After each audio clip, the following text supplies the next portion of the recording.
Sénégal, bonjour. On est où là? C'est l'interrogation qui s'imposerait en lisant Tribune quotidienne ce matin. À la une du journal du groupe des médias, on peut en tout cas retenir discours contraires aux bonnes mœurs, dossier Azoura. Les magistrats ont l'occasion d'affirmer leur indépendance face à la pression, de Pastef le patriote. Bon, Tribune quotidienne de souligner de l'autre côté, le parti au pouvoir tire son bilan et se lance dans les perspectives Narembaï ou pas. Pour l'instant, le BP, le bureau politique de Pastef le patriote, annonce un grand rassemblement populaire. Mais ce que rend populaire Direct News gravite autour d'un acte particulier de chez particulier. De quoi s'agit-il?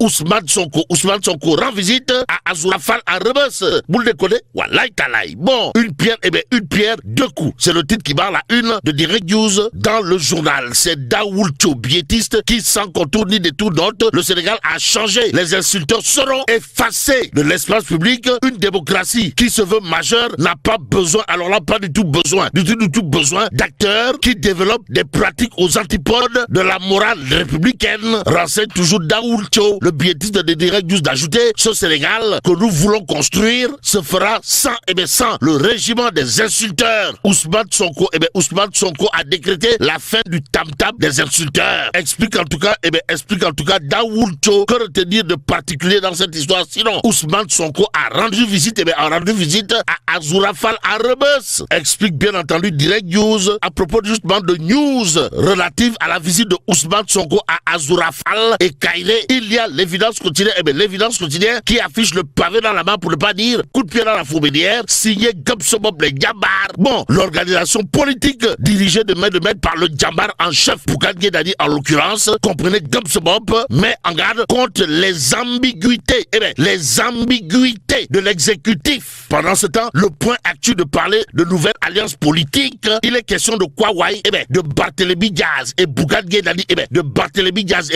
Dany, présenté par le point actu comme un duo attendu contre Sonko et Diomaye. En tout cas, leur premier acte fort, boycott du dialogue national, informe le point actu avant d'ajouter: ils avaient tous les deux brillé par leur absence lors de la création du FDR. Aussi, Bart et Bougane avaient été aperçus en grande complicité à Paris. Rappelle tout simplement et tout bonnement Direct News. Dans le journal, il est écrit: les deux hommes, comprenez Barthélémy Diaz et Bougane Gueye Dany, étaient en alliance politique lors des législatives avec Sam Sekadou. Aussi, leur tempérament de bagarreur, leur tempérament de Niafekat, de Kherkat, de Benkat et hostile à Sonko pourrait donner un souffle nouveau à l'opposition abonnée aux conférences de presse. Note toujours le point actu ce matin, il y a Source A qui parle de soutien croisé en faveur de leurs camarades de parti en maille à parti avec Dame Justice. Et là, il est question de duel à distance, entre Sonko et Macky Sall. Waouh. Et pendant ce temps, le journal Les Échos de revenir en long et en large sur l'affaire Farbangom et Tahirou Sarr. Pourquoi faire? Et puis pour nous apprendre que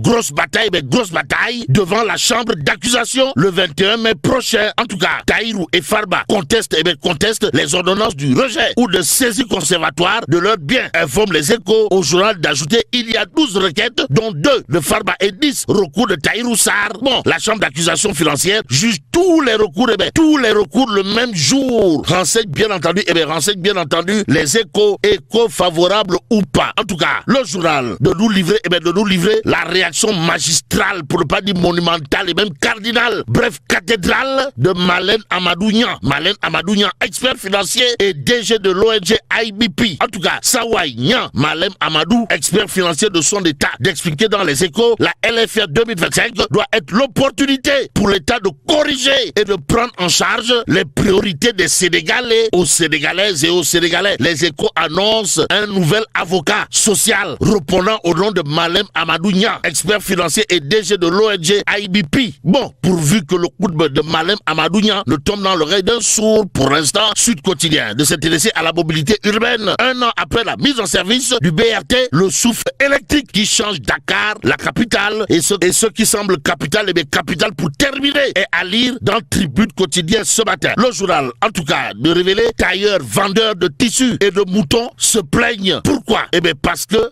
Khalis Amoul, pas de clients, eh bien pas de clients pour tailleurs, vendeurs de tissus et moutons. Informe en tout cas le journal du groupe des médias à quelques encablures de la Tabaski. À la question de savoir, mais Anna Khalisbi, ouais. Mais là, tu dong, de Tchei Allah. Bon, que Dieu préserve.